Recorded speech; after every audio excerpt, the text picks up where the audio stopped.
جیسے اسلام جیسا جو میں نے اس سے پایا ہے، کیونکہ مجھے قادیان سے وہ پنجابی میں ملی قرآن، کہ ان کا میں سنتا ہوں کہ یہ ہمارے لیے جو وہ قادیان پنجاب میں ہے، انہوں نے قرآن کو پنجابی میں لکھا ہوا تھا، تو مجھے اس کو پڑھنے کا موقع ملا۔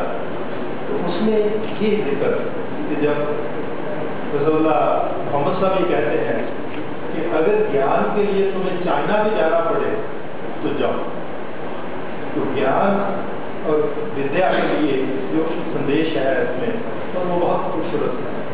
اور پھر میں ایک بات دھیان سے وچار کریں کہ آج اصل میں جو امریکن امپیریلزم ہے، اسلام اس کا خلاف کیوں ہے؟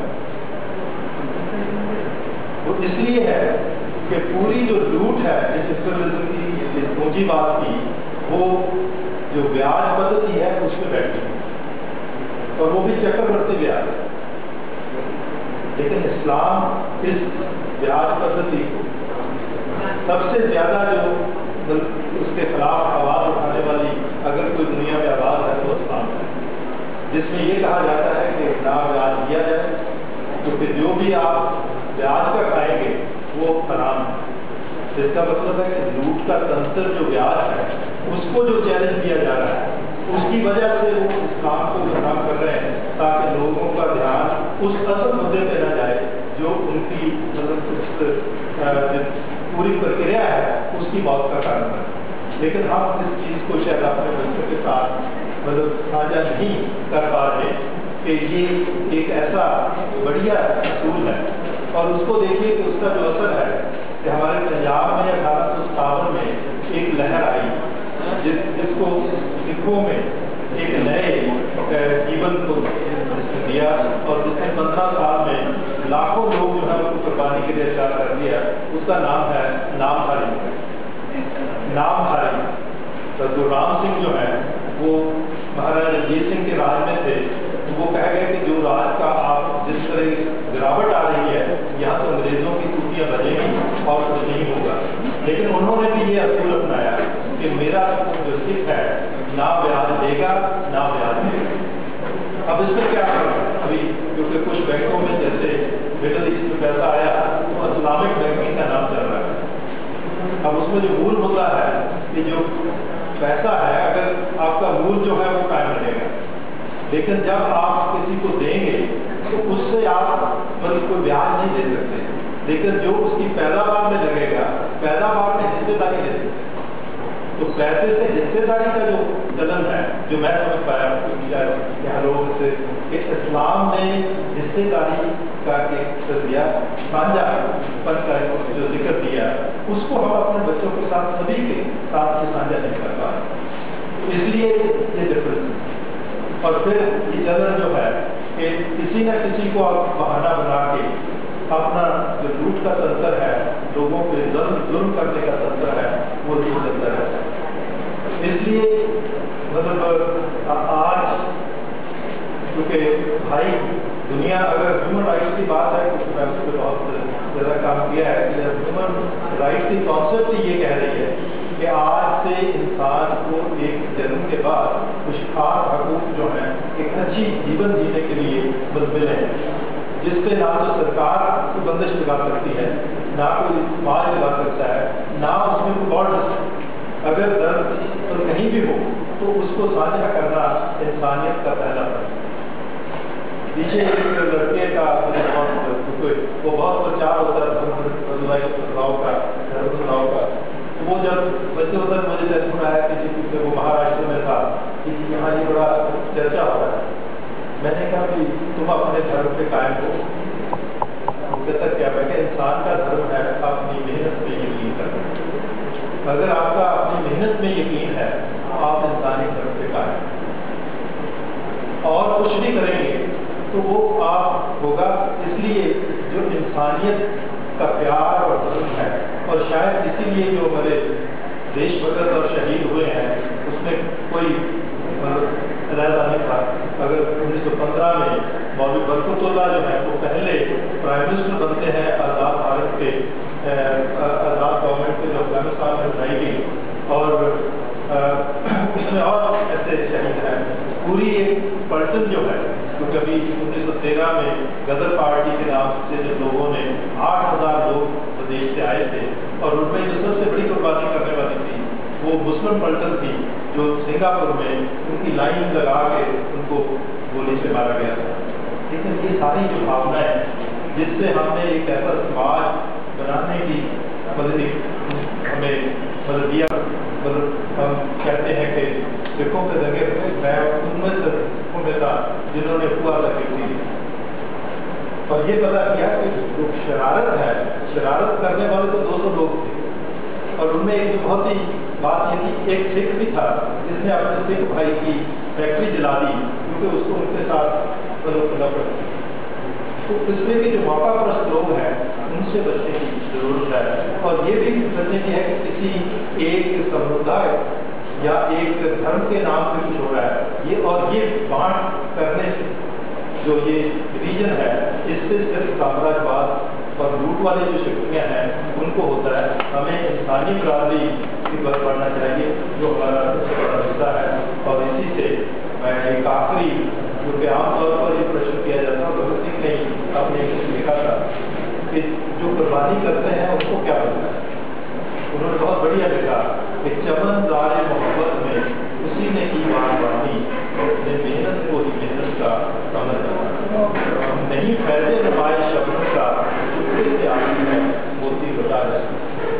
تو اس لیے آخری شعر جو ہے وہ فیض صاحب کا ہے، ان کی نظر بھگت سنگھ کو دے کے لکھی گئی تھی، جس میں شعر بہت ریپیٹڈلی کہا جاتا ہے، جس حج سے کوئی مقصد میں گیا وہ شان سلامت رہتی ہے، یہ جان تو آنی جانی ہے، اس جان کی تو کوئی بات نہیں۔ لیکن اس کا جو آخری شعر ہے وہ بہت خوبصورت ہے، وہ ہے گر بازی عشق کی بازی ہے تو لگا دو جو من چاہے، گر بازی عشق کی بازی ہے تو لگا دو جو من چاہے، جیت گئے تو کیا کہنے، ہارے بھی تو بازی مارا۔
إن القرآن